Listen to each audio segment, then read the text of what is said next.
In 2021, the two of us made our first foreign trip together, and we visited Seoul, as well as Japan. This was our first overseas trip, and the first 2+2 of this administration. I just got back from another trip to the Indo-Pacific a couple of weeks ago, which by our count was my 20th trip to the region since the start of this administration. But with the Republic of Korea, over the last three and a half years, we've strengthened our alliance, we've modernized our alliance, an alliance that for 7 decades has advanced peace, prosperity, and stability on the Korean Peninsula, in the Indo-Pacific, and increasingly around the world. Today, we have an opportunity to build on that progress and to also lay the groundwork to ensure that we continue delivering shared security and shared opportunity for our people in the years to come. Now, one of the things that we emphasized today was a reaffirmation of the United States' ironclad commitment to the ROK security, and that includes through extended deterrence. That's especially important in light of the ongoing provocations coming from North Korea, including another ICBM launch just yesterday. We condemn it in the strongest terms. The latest launch of many and other provocative actions that it's taken. Flagrant violations all of multiple UN Security Council resolutions. All countries should be demanding that the DPRK cease these destabilizing actions. We are closely consulting with our partners and also with Japan. In fact, Foreign Minister Cho and I were on the phone early this morning with our Japanese counterpart, and we will be focusing, as always, on this in the days to come, including the actions we'll take in response. All of this reinforces why we have to remain focused on maintaining peace and stability in the Indo-Pacific and on the Korean Peninsula in particular, even as we work with European partners to respond to the DPRK's deepening security relationship with Russia. We now assess that there are some 10,000 North Korean soldiers in total in Russia. And the most recent information indicates that as many as 8,000 of those North Korean forces have been deployed to the Kursk region. We've not yet seen these troops deploy into combat against Ukrainian forces, but we would expect that to happen in the coming days. Russia has been training DPRK soldiers in artillery, UAVs, basic infantry operations, including trench clearing, indicating that they fully intend to use these forces in frontline operations.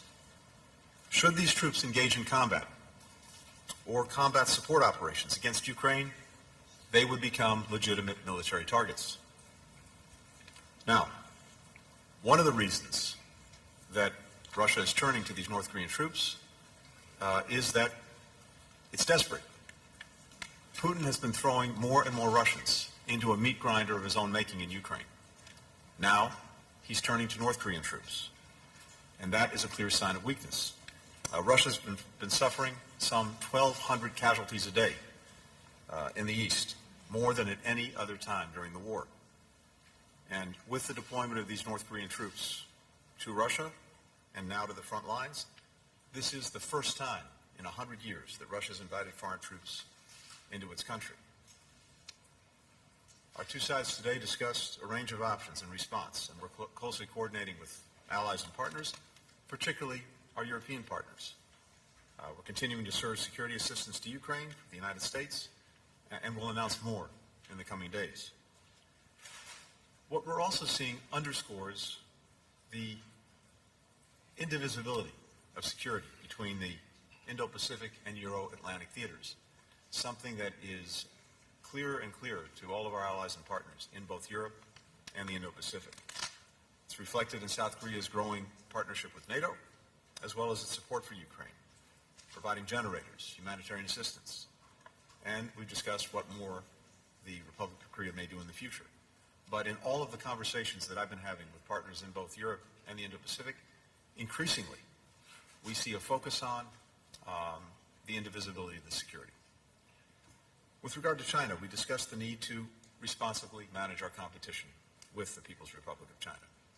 We agreed that China should do more to curb the DPRK's provocative actions and to stop support for Russia's defense industrial base, which is helping to perpetuate the conflict and the aggression by Russia in Ukraine. In the face of China's unlawful maritime claims in South China Seas, we remain committed to upholding freedom of navigation and freedom of overflight. We also underscored the importance of maintaining peace and stability across the Taiwan Strait.